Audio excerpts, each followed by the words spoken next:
जय हिंद साथियों, कैसे हैं आप सब। उम्मीद करता हूं अच्छे होंगे। आज मैं आपके लिए लाया हूं मराठा साम्राज्य एवं सिख गुरु से संबंधित कुछ महत्वपूर्ण प्रश्न। ये प्रश्न ऐसे हैं दोस्तों, ये किसी न किसी एग्जाम में पूछे जा चुके हैं, तो आप इस वीडियो पर बने रहिएगा। और चैनल पर नए हैं तो चैनल को सब्सक्राइब, लाइक, शेयर जरूर करिएगा दोस्तों। और बताइएगा कि प्रश्न आपको कैसा लगा। तो चलिए स्टार्ट करते हैं और देखते हैं कि मराठा राज्य एवं सिख गुरु से क्या क्या क्वेश्चन बन सकते हैं आपके एग्जाम के लिए। तो आइए देखते हैं कि क्वेश्चन क्या है। शिवाजी का जन्म कब हुआ था। ये शिवाजी का प्रश्न है दोस्तों। शिवाजी का जन्म कब हुआ था। तो 20 अप्रैल 1627 ईस्वी में शिवाजी का जन्म हुआ था। आगे बढ़ते हैं। शिवाजी का जन्म कहाँ हुआ था। तो शिवनेर के दुर्ग में हुआ था दोस्तों। कहाँ हुआ था। शिवनेर के दुर्ग में। नेक्स्ट, शिवाजी के पिता का क्या नाम था। तो शाहजी भोसले आपका राइट आंसर हो जाएगा दोस्तों। आगे बढ़ते हैं। शिवाजी के माता का क्या नाम था। तो जीजाबाई था। क्या था दोस्तों। जीजाबाई। वेरी इंपॉर्टेंट प्रश्न है। जीजाबाई राइट आंसर हो जाएगा। शिवाजी का राज्य अभिषेक कहाँ हुआ था। तो रायगढ़ में हुआ था। कहाँ हुआ था दोस्तों। रायगढ़ आपका राइट आंसर हो जाएगा। आगे बढ़ते हैं। आइए देख लेते हैं शिवाजी के अष्टप्रधान कौन कौन थे। तो पेशवा प्रधानमंत्री कहा जाता था दोस्तों। राज्य का प्रशासन एवं अर्थव्यवस्था की देखरेख करने वाले थे पेशवा प्रधानमंत्री। सर ए नौबत सेनापति थे। सैन्य प्रधान देखते थे। अमात्य या मजूमदार राजस्व मंत्री कहा जाता था दोस्तों। आय व्यय का लेखा जोखा इनका काम था। आगे बढ़ते हैं क्वेश्चन में। क्वेश्चन है दोस्तों, वाक्यानवीस सूचना गुप्तचर एवं संधि विभागों का अध्यक्ष। सिरु, नवीस या चितनिस राजकीय पत्रों को पढ़कर उसकी भाषा शैली को देखना। दबीर या सुमंत विदेश मंत्री कहलाते थे। आगे बढ़ते हैं। सदर या पंडित राव धार्मिक कार्यों के लिए तिथि का निर्धारण। न्यायाधीश न्याय विभाग का प्रधान होता था दोस्तों। आगे बढ़ते हैं क्वेश्चन में। क्वेश्चन है, शिवाजी ने शासन कार्य कब संभाला। 1647 ईस्वी में कार्यभार संभाल लिया था। शिवाजी के आध्यात्मिक गुरु कौन थे। तो समर्थ रामदास जी थे शिवाजी के आध्यात्मिक गुरु। शिवाजी ने किस भाषा को राजभाषा बनाया। तो मराठी भाषा को राजभाषा बनाया था। शिवाजी के मंत्रिमंडल को क्या कहा जाता था। तो अष्टप्रधान कहा जाता था दोस्तों, याद रखिएगा। आगे बढ़ते हैं। शिवाजी के राजपुरोहित कौन थे। तो गंगा भट्ट थे। शिवाजी की मृत्यु कब हुई थी दोस्तों। 1680 ईस्वी में हो गई थी। शिवाजी का अंतिम सैन्य अभियान था कर्नाटक अभियान, राइट आंसर हो जाएगा। आगे बढ़ते हैं। शिवाजी का उत्तराधिकारी कौन हुआ। तो संभाजी हुए थे शिवाजी के उत्तराधिकारी। आगे बढ़ते हैं क्वेश्चन में।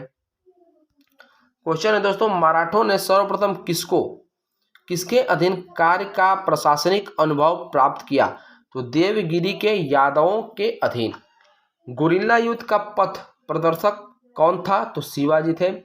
शिवाजी के प्रशासन में पेशवा कहा जाता था, प्रधानमंत्री को कहा जाता था दोस्तों, याद रखिएगा। आगे बढ़ते हैं क्वेश्चन में। चौथ क्या था दोस्तों। चौथ क्या था। पड़ोसी राज्यों पर शिवाजी द्वारा लगाया गया भूमि कर को चौथ कहा जाता था। मराठा राज्य का दूसरा संस्थापक किसे कहा जाता है। तो बालाजी विश्वनाथ को कहा जाता है। वेरी इंपॉर्टेंट प्रश्न है, याद रखिएगा। आगे बढ़ते हैं। यूरोपीय शक्तियों में किसने शिवाजी की तोपें प्रदान की। अंग्रेजों द्वारा किया गया था दोस्तों। आगे बढ़ते हैं क्वेश्चन में। क्वेश्चन है, शिवाजी ने मुगलों को किस संधि के द्वारा किलों को हस्तांतरित किया। तो पुरंदर की संधि। किसके शासनकाल में मराठा प्रमुख संभाजी की हत्या कर दी गई। तो औरंगजेब के शासनकाल में। शिवाजी के साम्राज्य की राजधानी कहाँ थी। तो रायगढ़ थी। आइए आगे बढ़ते हैं दोस्तों, कुछ देख लेते हैं। अंग्रेज मराठा संघर्ष के अंतर्गत होने वाले प्रमुख संधियां। तो संधियां हैं, वर्ष है, संधियां हैं, वर्ष है। तो सूरत की संधि 1775 में हुई थी। पुरंदर की संधि 1736। जितना मैं ये संधि करा रहा हूं दोस्तों, आपके लिए एग्जाम के लिए बहुत ही महत्वपूर्ण है। यहाँ से क्वेश्चन जरूर आता है एग्जाम में। आगे बढ़ते हैं। बड़गांव की संधि 1779 में हुई थी। सालाबाई की संधि 1782 में हुए थे। बसीन की संधि 1802 ईस्वी में। देवगांव की संधि 1803 में हुआ था।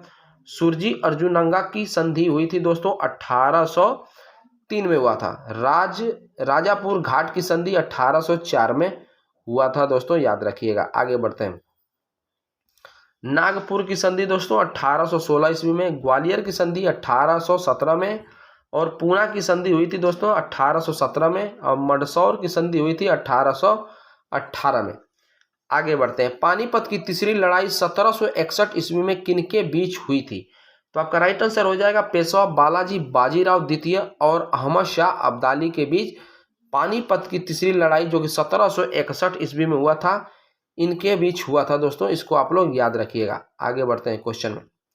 क्वेश्चन है शिवाजी सर्वाधिक प्रभावित थे माँ जीजाबाई से। किससे थे दोस्तों? माँ जीजाबाई से। शिवाजी के राजनीतिक गुरु एवं संरक्षक कौन थे? दादाजी कोंडदेव थे, याद रखिएगा। दास बोध के रचनाकार हैं तो समर्थ रामदास।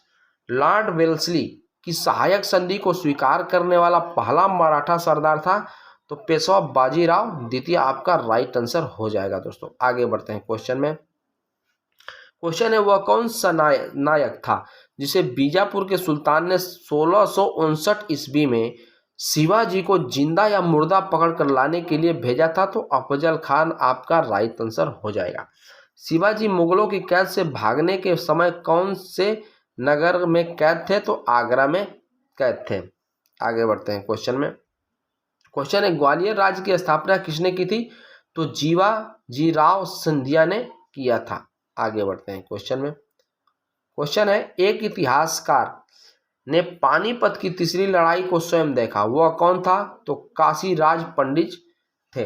आगे बढ़ते हैं क्वेश्चन में। क्वेश्चन है शिवाजी औरंगजेब के आगरा दरबार में कब उपस्थित हुए? तो 1666 में। कब हुए दोस्तों? 1666 में हुए थे। आगे बढ़ते हैं। संभाजी के बाद मराठा शासन को किसने सरल और कारगर बनाया? तो बालाजी विश्वनाथ आपका राइट आंसर हो जाएगा दोस्तों। आगे बढ़ते हैं क्वेश्चन में। क्वेश्चन है मराठा मंडल या मराठा राज्य संघ की स्थापना किस पेशवा के समय हुई? तो बालाजी विश्वनाथ के समय हुआ था। मराठा कालीन पैदल सेनों में एक नायक के अधीन कितने नायक पायक या पैदल सैनिक होते थे? तो आपका राइट आंसर हो जाएगा 9। आगे बढ़ते हैं क्वेश्चन में। क्वेश्चन है मराठा काल में अस्थाई घुड़सवार सेना एवं अस्थाई घुड़सवार सेना कहलाती थी पागा, बरगीर या सिलहदार। मराठा कालीन घुड़सवार सेना में एक हवलदार के अधीन कितने घुड़सवार होते थे? तो 25 आपका राइट आंसर हो जाएगा। आगे बढ़ते हैं क्वेश्चन में। शिवाजी के अष्टप्रधान का जो सदस्य विदेशी मामलों की देखरेख करता था वह था सुमंत। शिवाजी ने जमींदारी व जागीरदारी का विरोध करते हुए कौन सी व्यवस्था को अपनाया? तो रैयत बाड़ी को अपनाया था दोस्तों। शिवाजी को राजा की उपाधि किसने प्रदान की थी? तो औरंगजेब आपका राइट आंसर हो जाएगा दोस्तों। आगे बढ़ते हैं क्वेश्चन में। क्वेश्चन है शिवाजी ने कब छत्रपति की उपाधि धारण कर अपना राज्य अभिषेक करवाया? तो 16 जून 1674 ईस्वी में यह कार्य करवा दिया था दोस्तों। आगे बढ़ते हैं। काशी के किस प्रसिद्ध विद्वान ने शिवाजी का राज्य अभिषेक करवाया? तो श्री विश्वेश्वर जी गंगा भट्ट ने करवाया था दोस्तों। इसको आप लोग याद रखिएगा। आगे बढ़ते हैं क्वेश्चन में। क्वेश्चन है दोस्तों, क्वेश्चन है शिवाजी को पहाड़ी चूहा व साहसी डाकू की संज्ञा किसने दी थी? तो औरंगजेब ने दिया था। सर नौबत का अर्थ था सेनापति। सरजामी प्रथा संबंधित थी मराठा भू राजस्व व्यवस्था से। किस मराठा शासक के शासनकाल को पेशवा के शासनकाल के नाम से जाना जाता है? तो साहू आपका राइट आंसर हो जाएगा। मराठा साम्राज्य को सबसे बहादुर महिला कौन थी? तो आपका राइट आंसर हो जाएगा ताराबाई। आगे बढ़ते हैं क्वेश्चन में। क्वेश्चन है किसे तड़ाकू पेशवा और हिंदू शक्ति का अवतार कहा जाता था?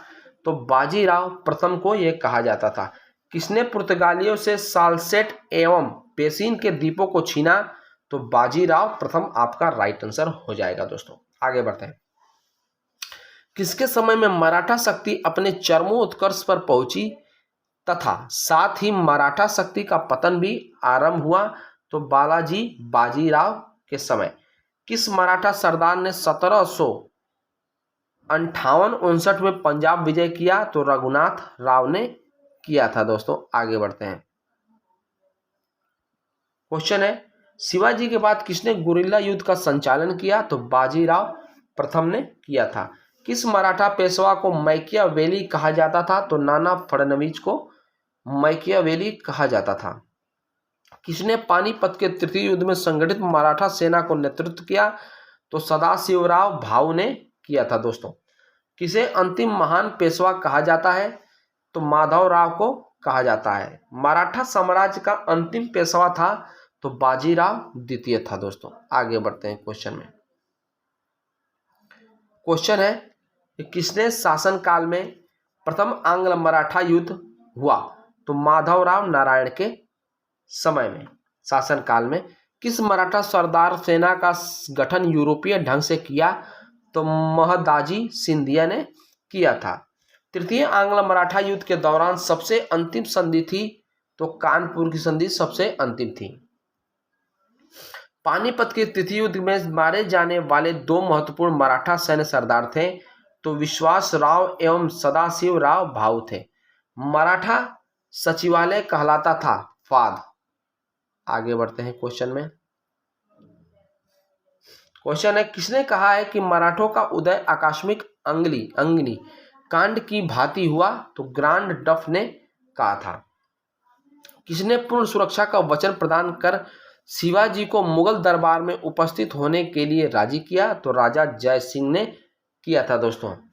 किसने साहू को नजरबंदी से मुक्ति प्रदान की? तो बहादुर शाह प्रथम ने किया था दोस्तों। आगे बढ़ते हैं। छत्रपति जी साहू ने किसे अपने राज्य की राजधानी बनाया? तो सतारा को बनाया था दोस्तों। आगे बढ़ते हैं। पानीपत के तृतीय युद्ध में मराठा सेना को तोप खाने का नेतृत्व किसने किया था? तो इब्राहिम खां गारदी ने किया था दोस्तों, याद रखिएगा। आगे बढ़ते हैं क्वेश्चन में। क्वेश्चन है दक्षिण में शिवाजी की बढ़ रही शक्ति को रोकने के लिए औरंगजेब ने किसे नियुक्त किया था? तो शाइस्ता खां को नियुक्त किया था। वह मराठा सरदार राजा कौन था जिसने सौरों अंत में अंग्रेजों से सहायक संधि की? तो होलकर आपका राइट आंसर हो जाएगा। पेशवाओं में किसे नाना साहेब के नाम से भी जाना जाता था? तो बालाजी बाजीराव को जाना जाता था। द्वितीय आंग्ल मराठा युद्ध एवं तृतीय आंग्ल मराठा युद्ध के समय मराठा पेशवा कौन था? तो बाजीराव द्वितीय थे। आगे बढ़ते हैं क्वेश्चन में। क्वेश्चन है दोस्तों कि शिवाजी के शासनकाल में कौन कर वसूल करता था? तो पटेल। शिवाजी के पुत्रों की मृत्यु के पश्चात मराठों का नेतृत्व किसने किया? तो ताराबाई ने किया था, याद रखिएगा। आगे बढ़ते हैं क्वेश्चन में।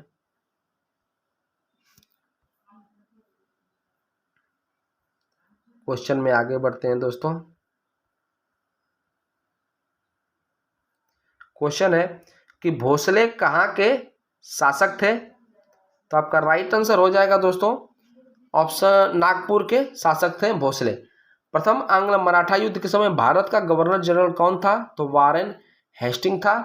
मंदसौर की संधि कब संपन्न हुई? तो 6 जनवरी 1818 में संपन्न हुई। आगे बढ़ते हैं क्वेश्चन में। क्वेश्चन है तृतीय एवं अंतिम आंग्ल मराठा युद्ध के समय भारत का गवर्नर जनरल कौन था? तो लॉर्ड हेस्टिंग्स था। साहू को मुगल बादशाह ने कौन सी उपाधि दी थी? तो वकील ए मुतकल की उपाधि दी थी। आगे बढ़ते हैं। उपज का कितना प्रतिशत शिवाजी भू राजस्व के रूप में वसूल करते थे? तो 33% आपका राइट आंसर हो जाएगा दोस्तों। आगे बढ़ते हैं। किसने हैंदव धर्मोद्वारा की उपाधि धारण की? तो शिवाजी। औरंगजेब की मृत्यु के समय मराठा नेतृत्व किसके हाथों में था? तो ताराबाई के हाथों में था। किसका कथन है कि सूख रहे पुराने वृक्ष के तने पर आघात करेंगे तो उसकी शाखाएं अपने आप ही गिर जाएंगी? तो बाजीराव प्रथम आपका राइट आंसर हो जाएगा दोस्तों। आगे बढ़ते हैं क्वेश्चन में। दिल्ली पर आक्रमण करने वाला प्रथम मराठा कौन था? तो बाजीराव प्रथम।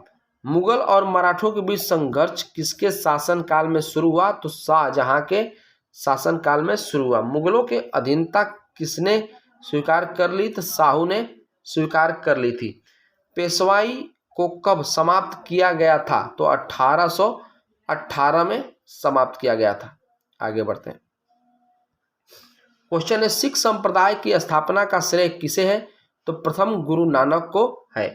किसने गुरु का लंगर नामक निशुल्क सहभागी भोजनालय स्थापित किए? तो गुरु नानक ने यह कार्य किया था। आगे बढ़ते हैं। गुरु नानक की सन 1539 में कहाँ मृत्यु हुई? तो करतारपुर में मृत्यु हुई थी। पंजाब में अमृतसर नगर को स्थापित किसने किया था? तो गुरु रामदास ने किया था, याद रखिएगा। आगे बढ़ते हैं। सिखों के अंतिम गुरु कौन थे? तो गुरु गोविंद सिंह जी थे। किस सिख गुरु के नेतृत्व में सिख राजनीतिक व सैनिक शक्ति के रूप में संगठित हुए?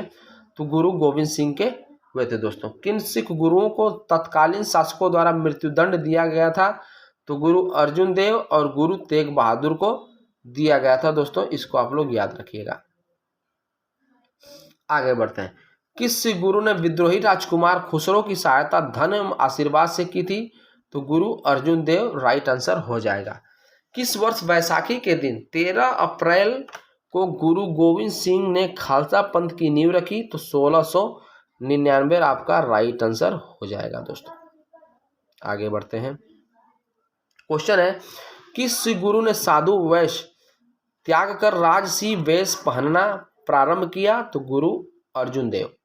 गुरुमुखी लिपि का आरंभ किसने किया? तो गुरु अंगद ने किया था। पंजाबी का प्राचीनतम रचना किसने की किसकी है? तो गुरु अर्जुन देव की है। सिख संप्रदाय का निर्माण किस काल में हुआ था? तो मुगल काल में हुआ था दोस्तों, इसको आप लोग याद रखिएगा। आगे बढ़ते हैं क्वेश्चन में। सिखों के प्रथम गुरु नानक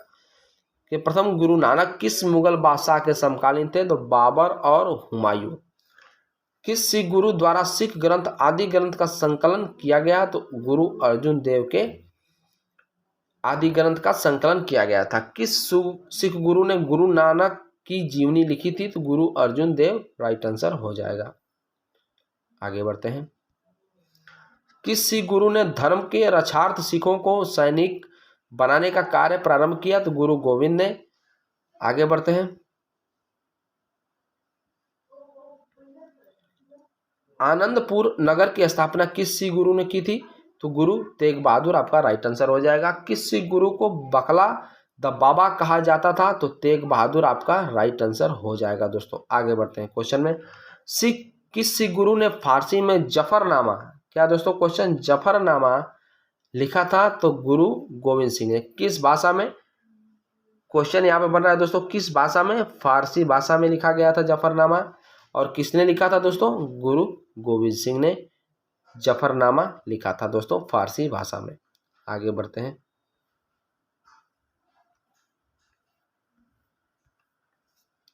आगे बढ़ते हैं दोस्तों क्वेश्चन में। क्वेश्चन है किस सिख गुरु ने कहा था कि मैंने सिर कटवा दिया लेकिन अपना रहस्य नहीं बताया? गुरु तेग बहादुर राइट आंसर हो जाएगा। किसने गुरु की गद्दी की प्रथा समाप्त करते हुए गुरु बानी को ही गुरु का प्रस्थान प्रदान किया? तो गुरु गोविंद सिंह ने यह किया था। आगे बढ़ते हैं। क्वेश्चन है दसम पातशाह नामक ग्रंथ में किस सिख गुरु के विचारों का संकलित किया गया है? तो गुरु गोविंद सिंह आपका राइट आंसर हो जाएगा। गुरु गोविंद सिंह का जन्म कहाँ हुआ था? तो पटना में हुआ था। आगे बढ़ते हैं। सिखों को एक सैनिक संप्रदाय खालसा में परिवर्तित करने का श्रेय किसे जाता है? तो गुरु गोविंद सिंह को जाता है। किसकी समाधि के कारण नरेंद्र गुरुद्वारा सिखों द्वारा पवित्र माना जाता है? तो गुरु गोविंद सिंह आपका राइट आंसर हो जाएगा दोस्तों। लास्ट क्वेश्चन है किस नेता ने मुखलसीपुर में लोहगढ़ नामक मजबूत किला बनवाया था? तो बंदा बहादुर आपका राइट आंसर हो जाएगा। वीडियो आपको अच्छा लगे दोस्तों तो लाइक और सब्सक्राइब जरूर करिएगा। आपका बहुत बहुत धन्यवाद।